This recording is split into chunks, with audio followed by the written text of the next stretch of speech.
hear what the Father says and to speak what He's spoken in your ears. With dominion on the earth. As He fills your earthly vessel with His authority. And you speak a thing that He's spoken to you that He might do a thing that's in His heart and His mind. That it might be done in earth as it is in heaven. Future. Nothing is impossible with God.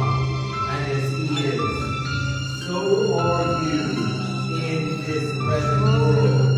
Fully persuaded